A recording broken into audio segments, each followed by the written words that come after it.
Sportifs accomplis, les Croissillons doivent trouver des installations performantes. En fin 2015, nous avons lancé la construction d'un nouveau gymnase au Parc des Sports grâce aux subventions du Conseil départemental et du Conseil régional. Bâtiment de 1200 m² permettant la création d'une salle omnisport, d'une salle de renforcement musculaire, d'un clubhouse, l'extension des vestiaires du football et de l'athlétisme et la rénovation de la couverture de la tribune.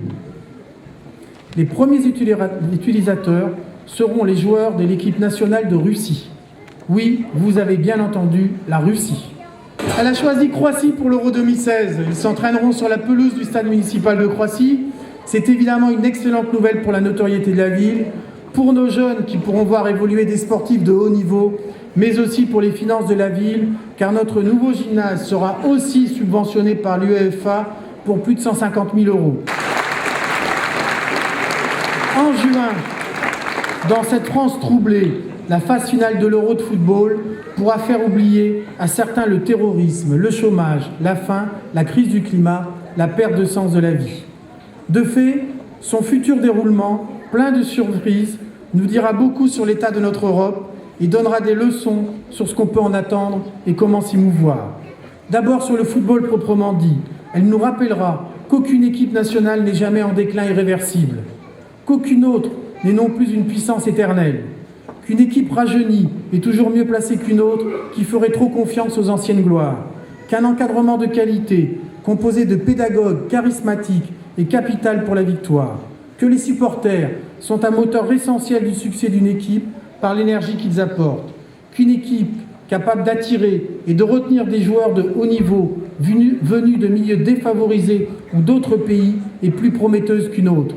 Enfin, que les nouvelles technologies sont en train de révolutionner le sport, permettant par une hypersurveillance des équipes adverses de tout connaître de leur comportement probable, joueur par joueur, pour en déduire des stratégies.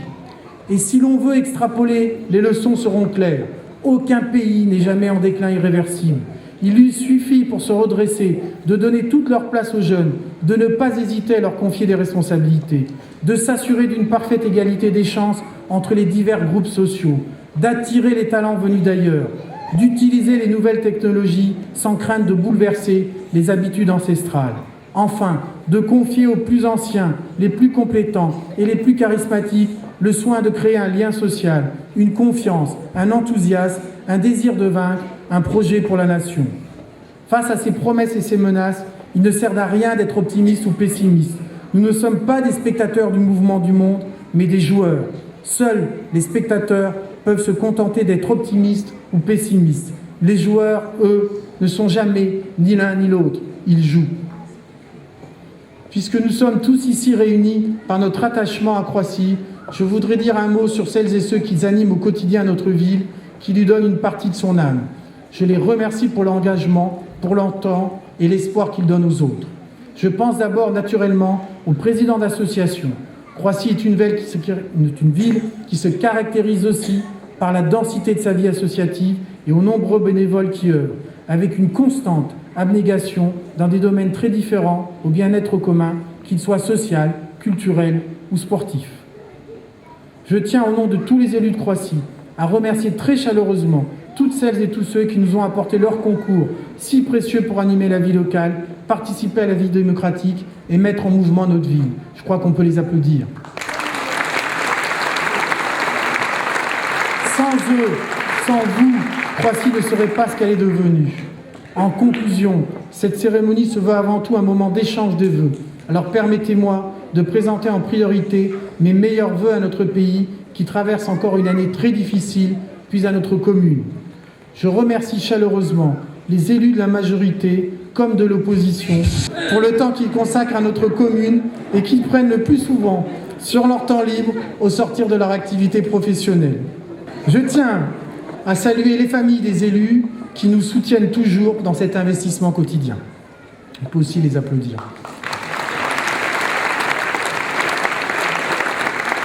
Pour le personnel communal, je ne peux avoir qu'une pensée reconnaissante et amicale. Je tiens à dire à chacun que j'apprécie de travailler avec eux et je les remercie pour leur dévouement à leur mission publique, sous l'impulsion de nos directeurs généraux des services, Anne-Sophie Omassa qui doit être du côté de la technique et Guy qui doit se retrouver, Guy Corbarieux qui doit se retrouver sur le côté gauche. Oui, on peut les applaudir.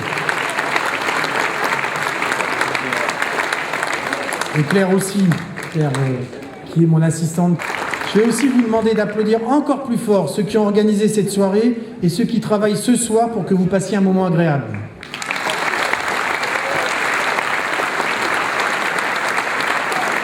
Mes chers amis, à l'aube de cette nouvelle année, sachez faire renaître l'espoir en vous, le planter parfois dans le cœur des autres, créer le bonheur et donner l'énergie nécessaire à renverser le réel.